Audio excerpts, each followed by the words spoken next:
is the Vegas Take, Sharp and Shapiro. So glad you could join us on Hump Day, which is Wednesday. C-Win in studio as well. Campaign broadcasting live on YouTube.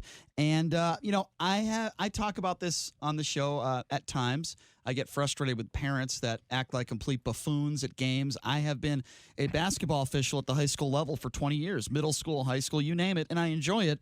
But one of the difficult parts of being an official is having to not only deal with coaches and the players on the floor, but usually it's parents and the people that are in the stands. Well, guess what?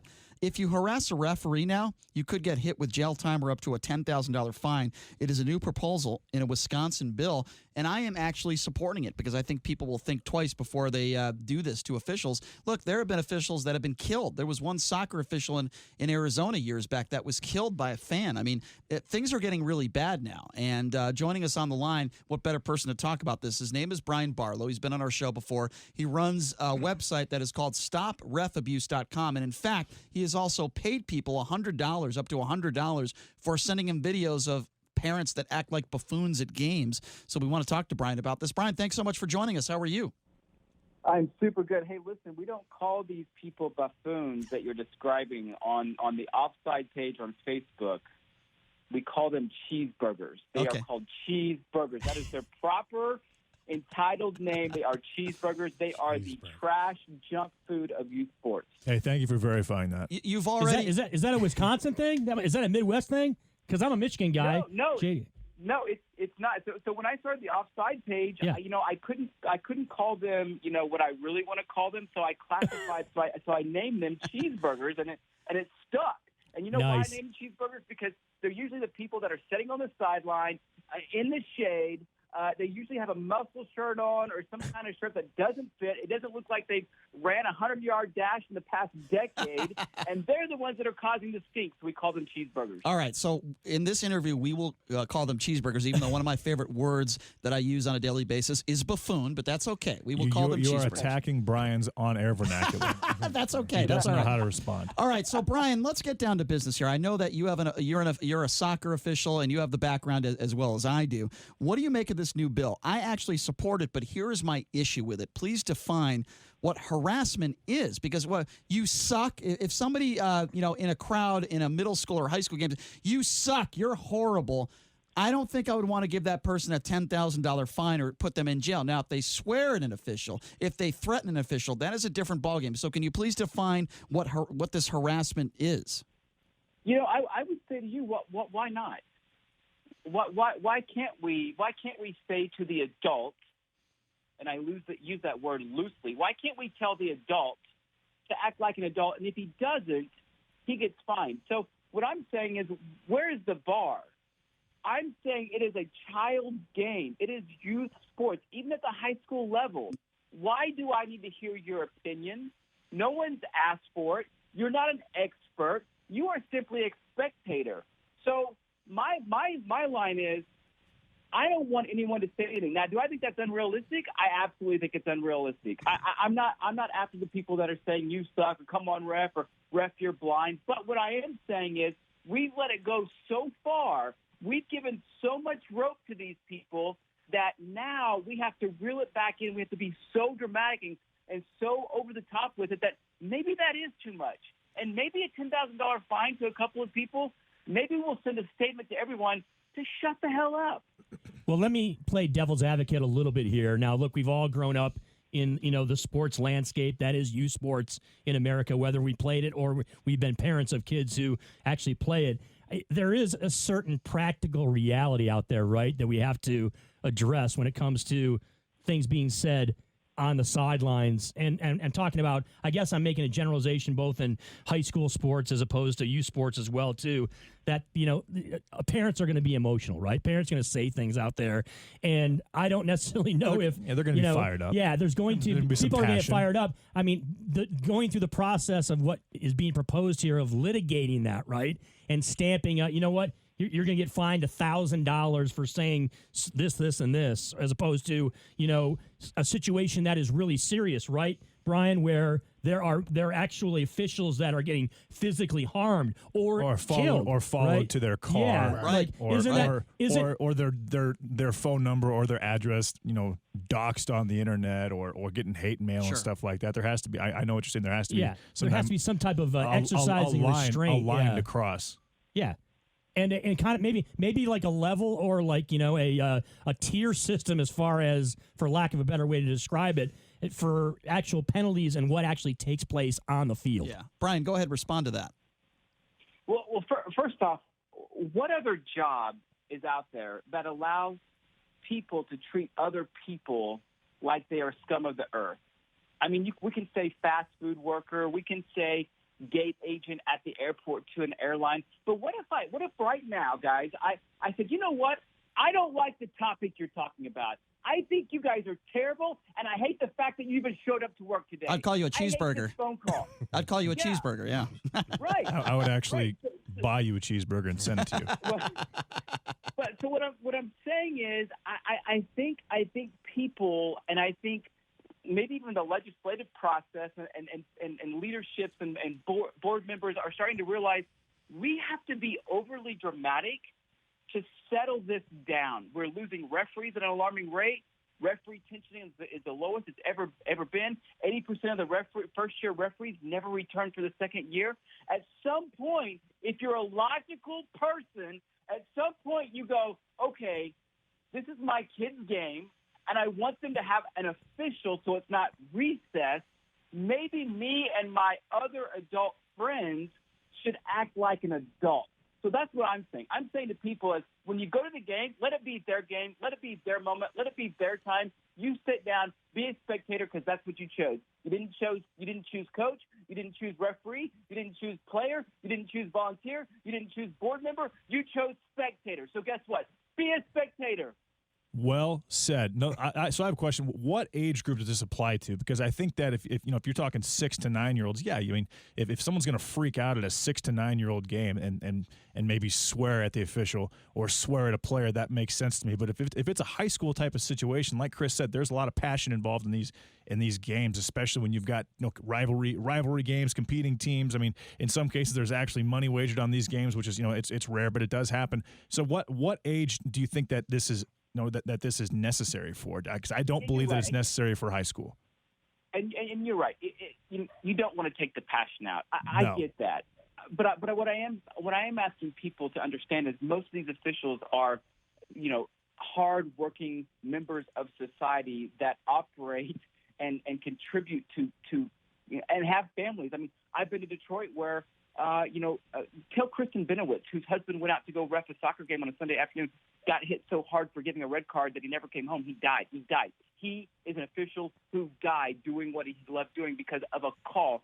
So what I'm saying is, listen, the hardest games to manage are the games where the 6, 7, 8, 9, 10, 11, 12-year-olds are playing. I agree. Okay, those are the games I'm mostly talking about. Yeah, right? I agree. Yeah. Listen, Brian, I have a background as well. I can tell you some of the most difficult games that I've had to officiate are kids under 10 years old. And it's not because of the kids. It's not usually even because of the coaches. It's because of the parents. It's because of the idiots that are out, or as you like to call them, cheeseburgers that are out there. Thank you. That are verbally assaulting. Listen, I've been called some of the worst names in the book when I've been out there. I've been followed to my car before. Now I fight back. And you know what? That could have led to a physical altercation. Luckily, it didn't. Maybe I haven't handled it as best as I can. But we are not getting paid enough money to have to deal with idiots like that are on the sidelines. So I'm actually for this. I agree with it. All I'm trying to say, Brian, is that if somebody is in the stands, whether it's high school or elementary school, and they say, oh, my God, that is a horrible call. You're horrible. I don't necessarily think that they should go to jail for something like that or fined. I think they deserve it has to be very, very egregious. Yeah, and I think they deserve a warning. And I think after a warning, just like you would do with a coach, if they continue, then I'm okay with the fine. But at what point would that trickle over to the college level and the professional level? And then are players part of that conversation as well? And I want to make a quick point, too. Brian, you asked the question. You posed it. What other industries, right, in America are you exposed to this type of abuse? Well, we're here in the hospitality. Every call center. we're here at the hospitality capital of the world here in Las Vegas. There's a lot of people that work in the service industry, myself included, who would say that, there's bartenders, waiters, people, restaurant managers that are exposed to a ton of verbal abuse on a daily basis. Listen, nobody's dying. That's why nobody's dying. Well, yeah, but if any official is killed, by the way, the points you made, Brian, you pointed out officials getting killed or getting injured or maimed, that goes without saying, right? The law is going to step in there. Those parents or those people who are guilty of that are going to face the consequences, right? You have no protection given that it's an official or it's the average person on the street. So that goes without saying. That if there's these types of situations where Brian, I don't want to put words in your mouth, but I think what Brian is trying to say is let's make sure it doesn't escalate to that point, and maybe if we put these types of laws in places, it will save lives. Yeah. Brian, is that what you're saying? Yes. Yeah. Yes, that's exactly what I'm saying. Yes, well put. Now, Brian, in the situation you described where you're, the guy from Detroit that was actually hit so hard that he died, is there any insurance policy implemented? Is there anything that protects that referee right now? Well, yeah, I mean, there's definitely protection, but I mean, their family has gone through, years and years of litigation to make sure that he's been charged at the highest level, and it's unfortunate he wasn't charged at the highest level.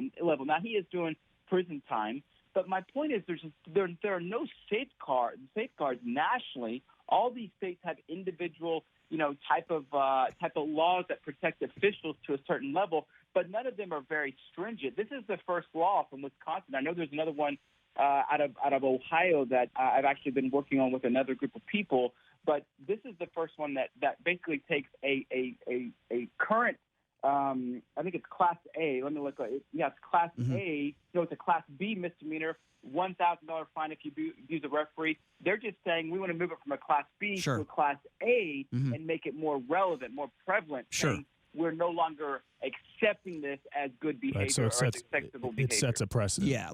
If you're just joining us, by the way, we're speaking with Brian Barlow. He runs a website, stoprefabuse.com. We're talking about a new proposed Wisconsin bill that you can get hit with. You could go to jail or up to a $10,000 fine if you are harassing officials. And I think it is extremely interesting. I think that there has to be some sort of middle ground here. I'm for policing these parents, and I'm not just talking about throwing them out of a game or getting them out of a gym. To me, that is not enough. I'm on your side, Brian. I think that if first of all, if a parent forget about even just regular harassment, if you threaten an official, it happens all the time.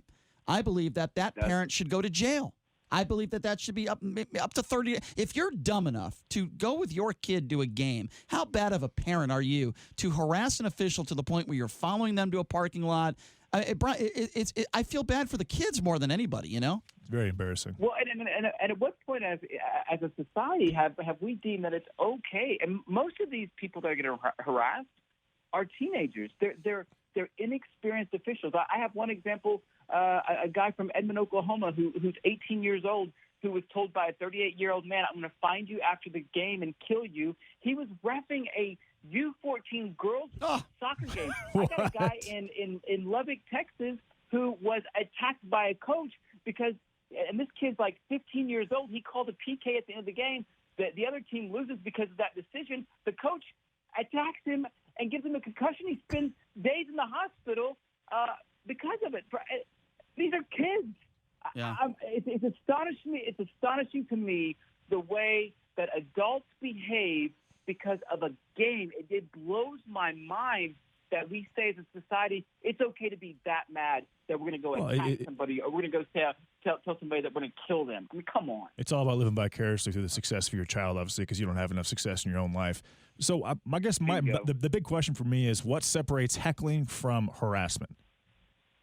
I think for me as a ref, I'm a seasoned ref. I'm trying to speak on behalf of refs that are new or inexperienced, don't have a ton of game time. Anything that creates an environment of cancer. And what I mean by that is at the point that the referee is no longer officiating the game, but instead becoming a therapist or a psychiatrist to a bunch of adults that are around the game, then we've lost the innocence of what youth sports is. Because that official isn't equipped to do anything but officiate based on his perception of the law laws of the game or the rules that are handed to him for that specific sport.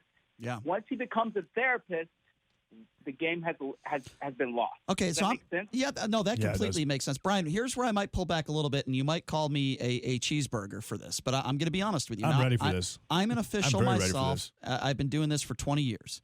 I am totally with you, even at the high school level, the middle school level, you name it.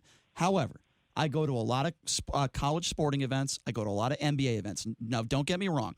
Never should it be okay to swear at an official. Never should it be okay to threaten an official, to talk about his family. There is a line you should never cross. However, I think that if you're at a college basketball game and these officials are making thousands of dollars a game, NBA officials hundreds of thousands of dollars a year, I think if you say somebody sucks, you suck, that's an awful call, you shouldn't be on the floor. I don't have a problem with that at the college level or the NBA level. There's a lot of money being wagered on these games. Sometimes officials do. Most of them do a good job, but some of them, let's be honest with them, some of them should not be out there. That's not what he's talking about, though. I understand, Right. but I want to get his opinion on that because you might disagree with me on that, Brian. What do you think I'm wrong there? I do, and here's why. It's because I'm trying to change a culture. So think about it as a trickle-down effect. You watch. I take my 15-year-old boy to Oklahoma State basketball. All right. Yeah. We go to basketball games, and he sees me completely berate the official. Now, what does he think it's okay to do whenever there's a call as a player that he doesn't like that official makes on him? He's seeing by my actions that it's okay to act that way. So for me, it's a trickle-down effect. Are we going to act like responsible, law-abiding, logical American people? Are we going to look like, in your words, buffoons? It's one or the other. Yeah. It's one or the other. Pick one. I appreciate your passion and stuff, but I'm going to be devil's advocate. I'm going to be satanic advocate. I just don't see a parent that is, acting like that going to pay a fine, like $10,000. Is that, and jail time, like, then you're taking someone away from their kids and all this other stuff. Like, what? And then, like, I think you're like, this is a very slippery slope. Hey, let me say this. What you're talking about. You are free, and you have the right to say or act however you want in any environment you want to say or act. However, you are not free from the consequence of that action. Right. And I feel you on that. And so I look at it like you're kind of assuming the risk. For example, if you're a comedian and you go up on stage and you get heckled, you're kind of assuming the risk, and you're getting paid to do what you do. It's the same thing. And I'm not the level when those 6 to 10 years old or even 10 to 13 years old, but at that college or professional level, like Brian said, I think that you're kind of assuming the risk, and you're expecting those diehard fans to be screaming and yelling at you because that's what makes them fans. That's what makes them fanatics. Yeah, but I'm gonna take Brian's side on this one. Go ahead, Brian. Go ahead. Well, listen, I can't tell you that I haven't been one of these guys. Listen, Gallagher-Iba Arena, college basketball, there's not a better venue outside of maybe Duke. Listen, I've yelled at the refs. I get it. But I'm older now. I'm seasoned, and all I'm saying is I'm a successful, logical person that operates his life with common sense, and I'm just asking for other people that aren't 21 years or younger to do the same. That's all I'm asking. And you know what, Brian? Listen, I think that is completely fair. I think the way some of these idiots or cheeseburgers act in public is an embarrassment. They need to be held accountable for that. And I think there needs to be some middle ground here. But you are absolutely right. There are great people out there that are working with the youth out there in these youth leagues. It's not enough that we have to deal with coaches and people on the bench, but to have to deal with parents and people out there, it's inexcusable. I don't care how bad an official is. I don't care if he or she gets every single call wrong in a youth game. It is never an excuse to act like the way some of these parents act. Brian, before we let you go, I want you to plug your website. How do people get involved in this? How do people find you? Hey, listen, so the main page, the Stop Ref Abuse, is just a subsidiary of the Offside page. The Offside page you can find on Facebook. And listen, we talk about every topic when it comes to youth sports. We share videos of how people behave badly. We actually pay $100 for people that have videos of people behaving badly at youth sporting events. If we post it on the page, we give you $100. So the Offside page on Facebook is the most key thing. And then there's a side page. It's called Offside Academy, for officials wanting to elevate their game, for sportsmanship aspects on how to be better sportsmanship. That's the secondary page of Offside. So yeah, go there. It's got a ton of content. It's good stuff. We try to keep the page updated all the time. So I really appreciate the opportunity for you guys to even have this discussion alive. Absolutely. I think it's an important discussion, and I think at some point us as a society can change a culture just by not acting so entitled and by having a little bit of common sense and being logical. That's all I'm saying to people. Yep, Brian, thank you so much for your time. Up against a break, my friend. We appreciate you making your case and hope to have you on again sometime. Thank you very much. Hey, don't be cheeseburgers out there. Fair enough, Thanks a lot, Brian. Appreciate it. All right, another show in the books. Yes. Thanks to all our guests, Chris Kattan, Brian Barlow, Mariah Hillman, Deval Patrick, Sean Hannity coming up next, everybody. Have a great night.